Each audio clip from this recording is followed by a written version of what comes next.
Hey friends, Craig here. Today I'm talking to you about freelancing. That's right, you've made some great images this week and now you want to see if some local newspapers or other media outlets are interested in purchasing or using your photos. I'll talk about that when I come back. Oh, and while you're waiting for me to come back, go ahead and like and subscribe to my channel.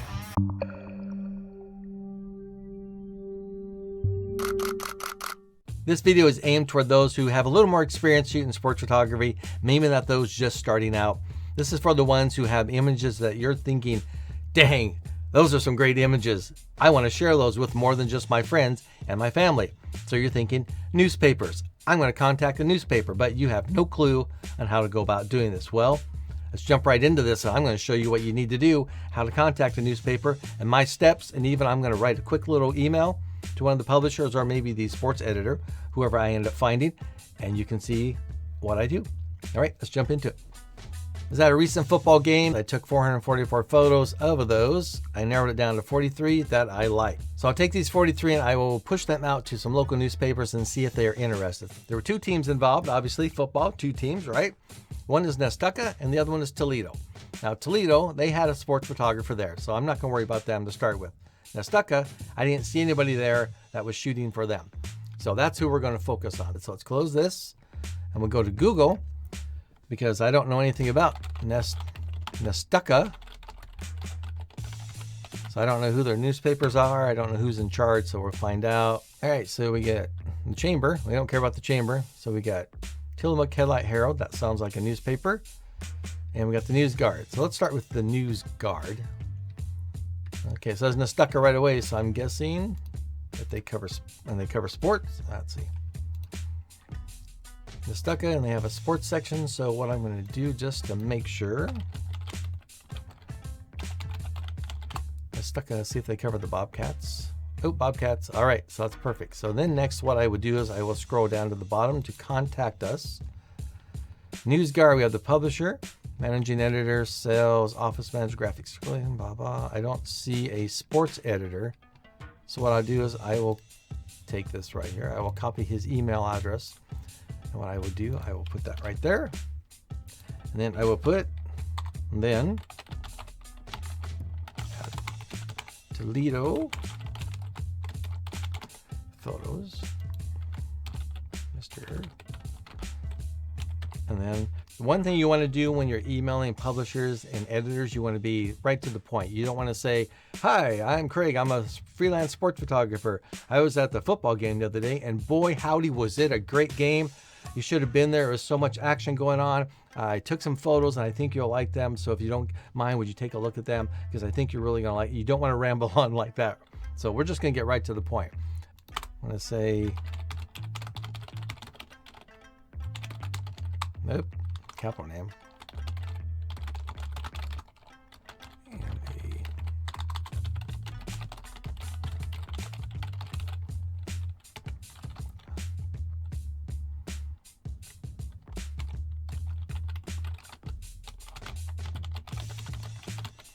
recently attended the Nestucca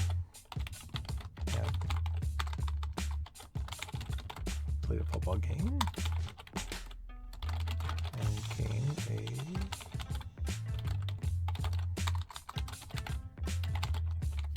Came with some great images.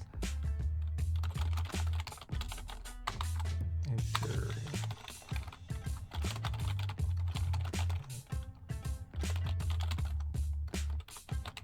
See them here. What I do is I have my photos on a place called Instaproofs. That's where I sell them through. No particular reason. I just liked them and picked them out. So I log in and I will go find the gallery. Here's my gallery. Oh, look, I made a sale. Ha, that's cool. What I'm going to do is I'm going to copy the URL and I will put that in here. Let's see, down below. Put the web address. This way they can go directly to the website and see what's going on. And then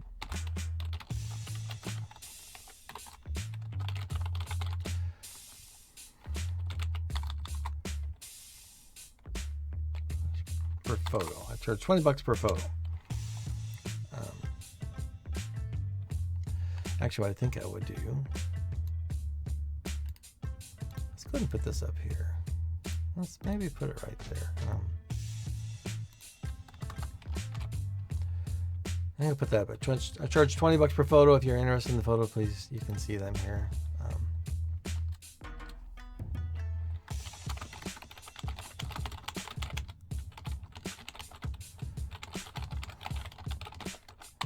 Any questions you have? Thanks. Oops. Now you can see why I'm a photographer, not a writer.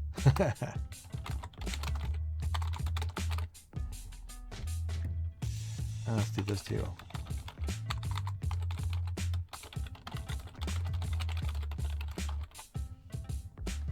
Actually, I don't need to put that.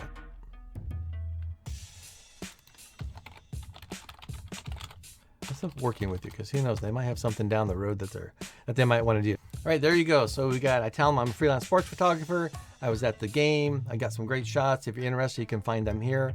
I push them right there instead of saying, hey, I've got some photos. If you're interested, contact me. I let him have a chance to go look at them first. And then if he decides $20 is too much, he doesn't want to purchase them, that's fine. Maybe he'll contact me again and say, can we work out a deal? Or he might say, do you have any more? Or do you want to shoot for us? It could lead you to about any place. Now there's a good chance he may come back to me and say, I can't purchase them, but I would like to use them and we can give you credit. And if you're just getting started and you think that would be cool to get your name in the paper, go for it. It's really cool to see your name and photos in the paper, and you can cut that out and show all your friends and family that you're published. For me, I'm past that. I've been in several newspapers. It's not that big of a deal. I want the money. I'll be upfront. I want the money coming in, kind of help pay for me going there. So I can get money this way, and I can also get it through the actual sales through my Instaproofs account. And then send. Ta-da, send. All right, there you go. You saw me. This is exactly what I do. I will contact them. A lot of times what I do is I'll find a local team who's playing a team that's not local, say like this team's a couple hours away, and I'm pretty certain they're not gonna have a photographer there.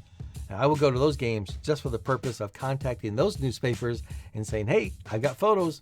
And many times they'll respond back saying, yeah, we'd love to use your photos. Sometimes though, a lot of times, I'll be truthful, a lot of times they won't contact me at all. It's like, okay, no biggie. What it took me like a couple of minutes just to send a quick email. The photo's already up on a gallery to be sold, so I'm not really losing anything. And there you have it. It's pretty easy, pretty straightforward. What more do you need to know? You get your photos, take some great images, you put them in a gallery, you contact a local newspaper. You can use that same method. Just do a search for the newspapers in that city and it will pull them up. Find the sports editor, find the publisher. Sometimes I will send emails to both of them, so I've got my bases ready. Hang on. Gotta interrupt this video real fast. I was just buttoning it up, getting ready to ship it off to YouTube, and I noticed, got some emails back. That's right, already. A couple hours later, I got some emails. So 2 out of the 3 newspapers contacted me. They replied. The first one, which you saw me send the email to, said, hey, we loved your photos. However, that happens a lot. However, they aren't hiring freelance sports photographers right now, but when the playoffs come around, they're going to be in touch. So I also will be in touch with them about that time. Just kind of keep those lines of communication open. Now, the other newspaper that contacted me, which is a little surprising, was the local one, which I told you had a sports photographer at the game. So just goes to show you, just because somebody's there doesn't mean you can't still reach out and share your photos with them, because they might just pick them up anyway. So they want to use 4 of my photos, which gives me $80. I always like that. Definitely pays for going to the game. It gives me a little pocket money to put towards new gear. Yeah, the Sony A9, it's in my future. Not on $80 a game, that's for sure. Hopefully this video was helpful for you and gave you some motivation to continue working toward becoming a better sports photographer and to push your photos out there and see who might be interested. Once again, don't forget, when you're all done watching videos on YouTube today, don't spend all day. I know it's easy to go down the rabbit hole, but what you really need to do, you need to grab your camera and you need to get out and shoot. Thanks for joining me.